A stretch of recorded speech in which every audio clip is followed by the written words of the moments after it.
العليم من الشيطان الرجيم بسم الله الرحمن الرحيم وبه نستعين إنه خير ناصر ومعين اللهم صل على محمد وآله الطيبين الطاهرين اللهم صل على محمد وآل محمد وعجل فرجهم. La dernière fois, on a vu ensemble sur la définition des 4 termes al-aql, al-qalb, al-nafs, al-ruh. Je vous ai promis d'avoir une lecture, même si on ne va pas rester très longtemps dessus, mais une lecture rapide de quelques hadiths de Kitab al-aql wal-jahl de Al-Kulayni, rahmatullah alayh. Al-Kulayni, il a dans son usul al-kafi une partie qui réunit dedans tous les hadiths qui concernent al-aql wal-jahl. Donc il l'appelle pas al-ilm wal-jahl, il l'appelle al-aql wal-jahl. Donc le savoir et l'ignorance. Mais il utilise le terme al-aql. Je pense aujourd'hui, je ne vais pas terminer tous les hadiths de cette partie, mais j'ai sélectionné quelques hadiths et la prochaine fois aussi on aura l'occasion de nous focaliser un petit peu sur les hadiths de l'Kafi. Après on retourne Inch'Allah vers les soldats ou les junoud al-aql ou al-jahl qu'on a déjà vu ensemble qu'on va Inch'Allah développer. Premier hadith de Abu Ja'far alayhi salam, il explique dans ce hadith, l'imam alayhi salam, la création ou première chose qui a été créée par Allah subhanahu wa ta'ala. Et là, on comprend parfaitement que là, on ne parle pas de cerveau. Parce que ce n'est pas le cerveau, la première chose qui a été créée par Dieu, ça c'est sûr et certain. Donc, il dit, Lamma khalaq Allah al-aql, quand Allah il a créé l'aql. Donc, al-aql, qu'est-ce que ça signifie exactement l'aql ici? On a déjà vu un petit peu ensemble la signification de aql. C'est la réalité qui reçoit la sagesse. En fait, c'est l'endroit où la réalité qui reçoit la sagesse et qui analyse et qui nous pousse à faire ou ne pas faire. Qui prend le tendard, si vous voulez, d'un homme spirituel. Et qui dirige ses désirs et plaisirs. Et qui contrôle tout cela. Donc cette réalité, qu'on l'appelle ici dans ce hadith al-aql, il dit Lamma khalaq Allah al-aql, quand Allah a créé l'aql, ça c'est hadith, je pense vous le connaissez vous tous, mais rapidement, je traduis. Istantaqahu. Qu'est-ce que ça veut dire istantaqahu? Istantaqahu, ça veut dire il lui a fait parler.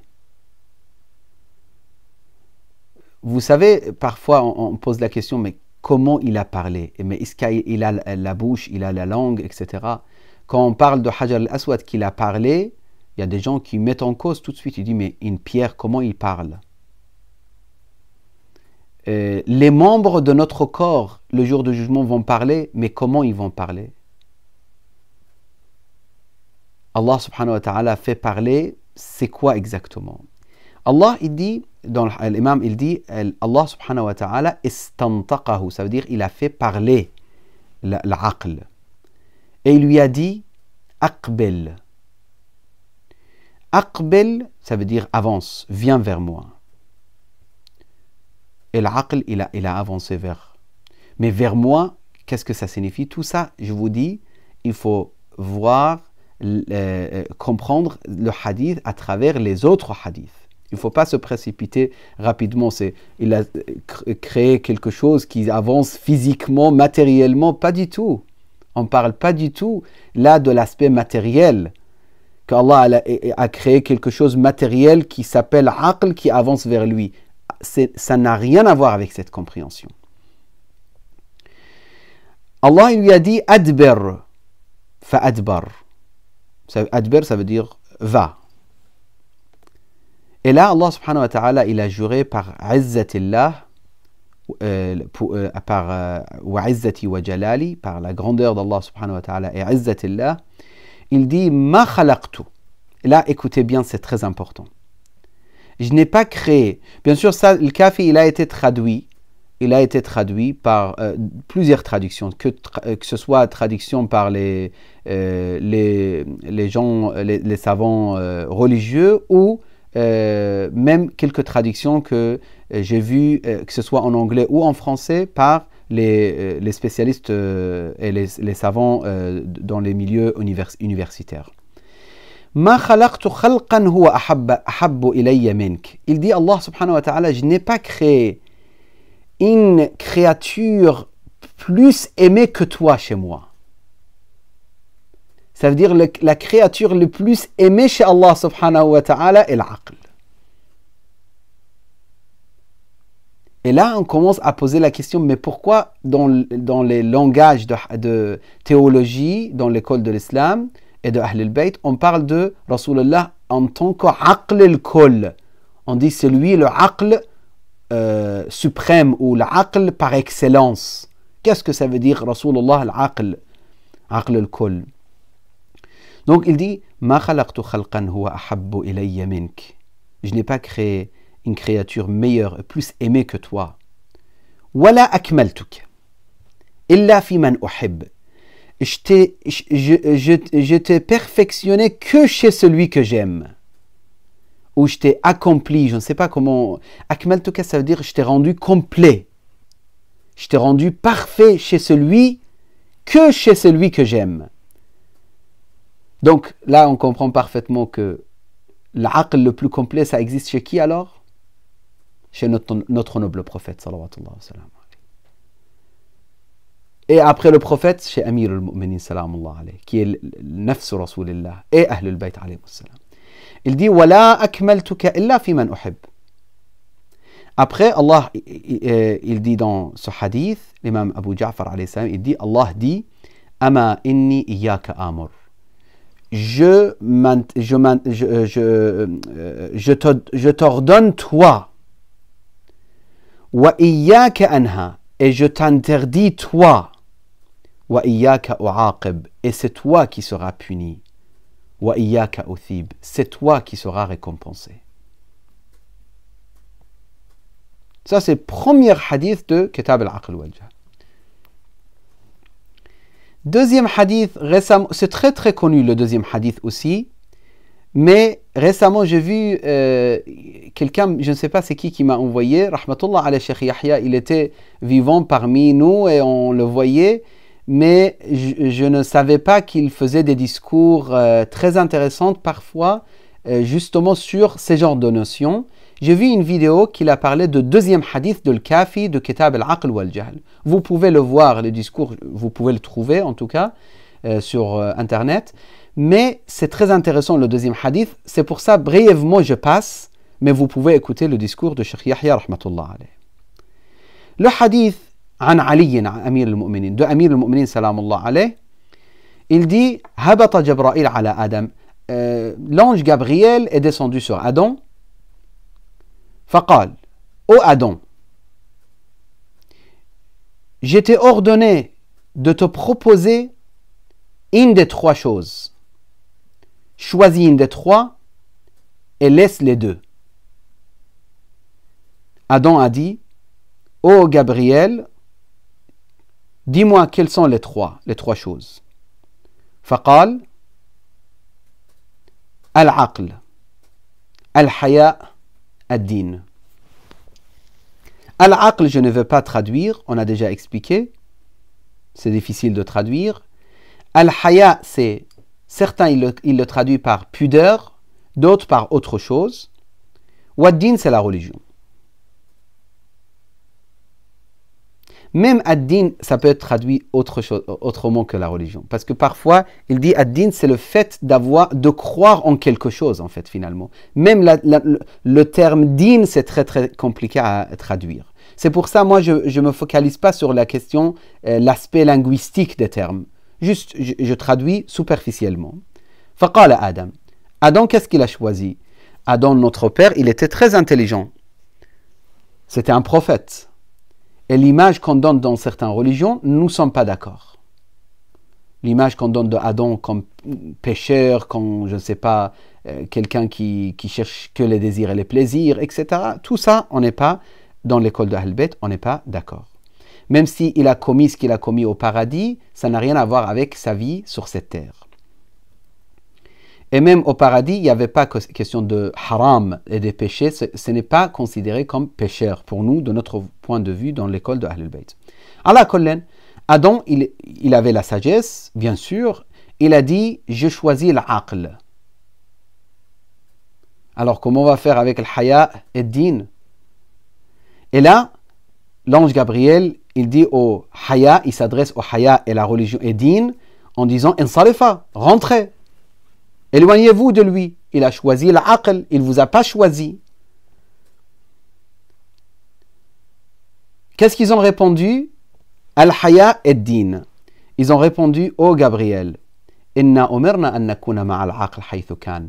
On a été ordonné de rester avec le aql.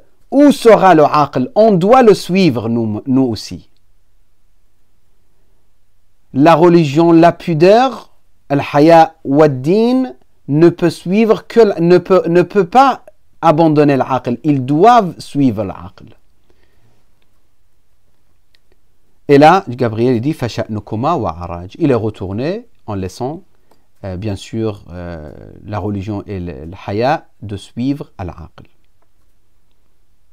Là, vous voyez, grâce à chaque hadith, on arrive à comprendre encore plus qu'est-ce que ça signifie exactement l'aql. Troisième hadith de Ibn Idris, Rafa'ahu ila Abi Abdullah al-Sadiq alayhi salam. Quelqu'un a demandé à Imam al-Sadiq, Mal aql. Là, ça y est, vous avez la question, ça vous intéresse.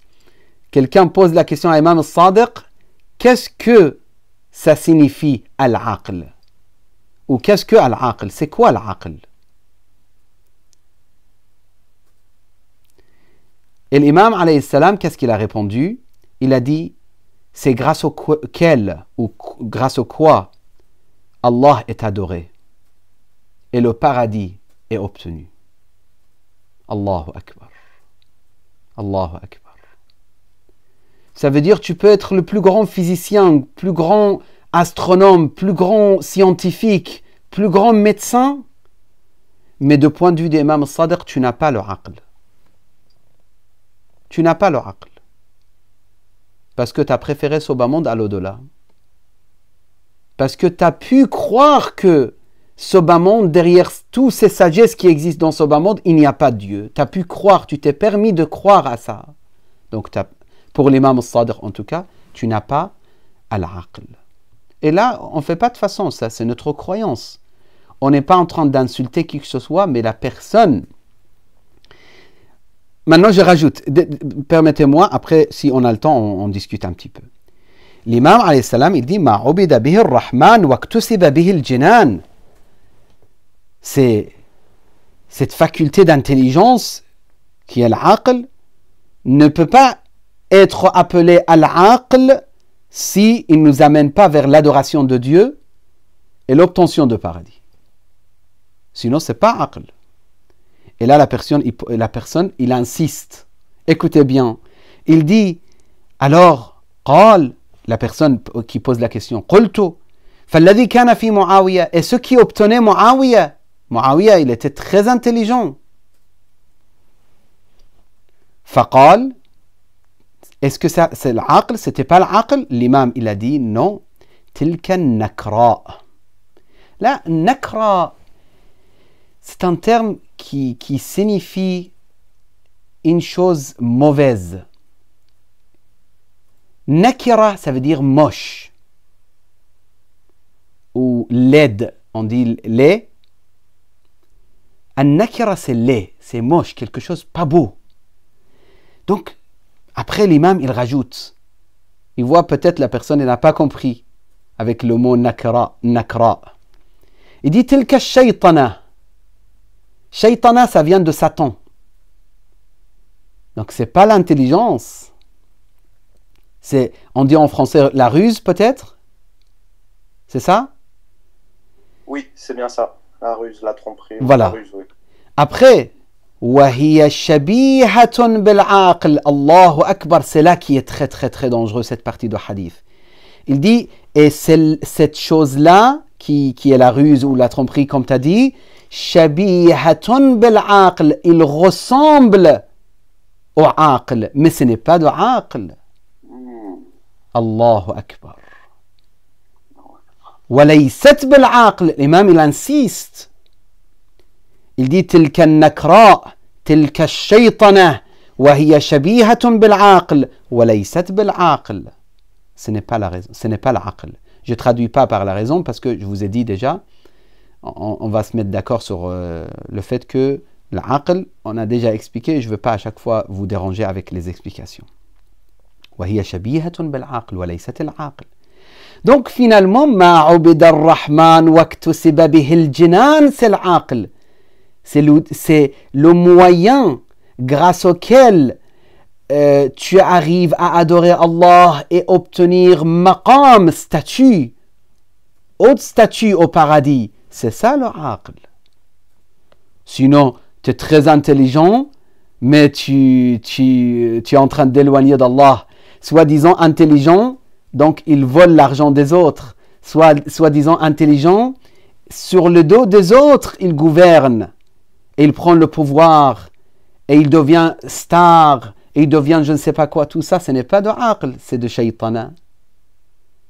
C'est la ruse, c'est shaytana, c'est des actes sataniques. Ce n'est pas de aql.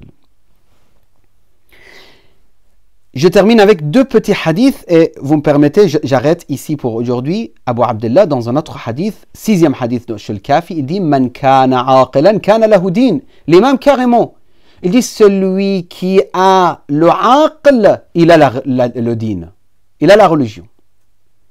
Ne me dis pas il est très savant mais il ne croit pas en Dieu.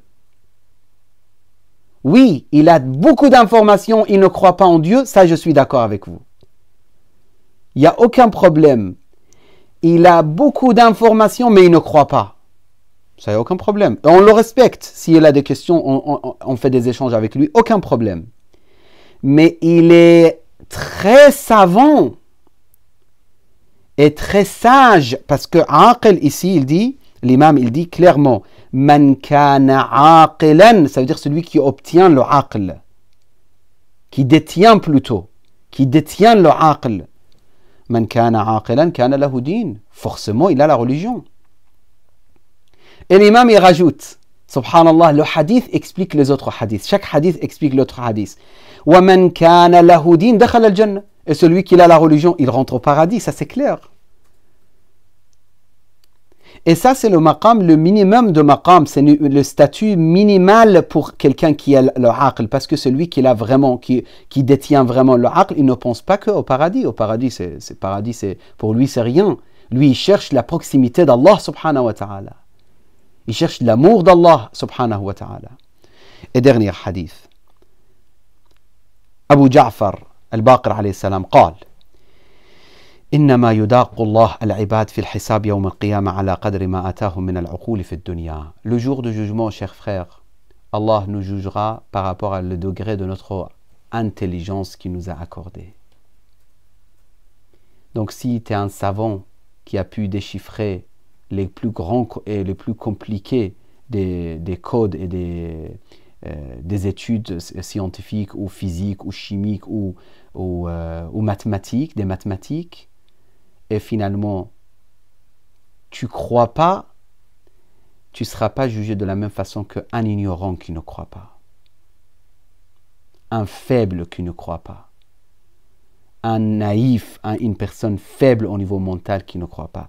Il dit innama yudaqu Allah al-ibad fi al-hisab yawm al-qiyamah, le jour du jugement, les calculs précis, ça sera par rapport à votre niveau d'intelligence qu'Allah vous a accordé dans ce bas monde. أقول قولي هذا وأستغفر الله لي ولكم وجعل الله لنا حسن العاقبة وصلى اللهم على سيد الأنام محمد المصطفى وآله الطيبين الطاهرين.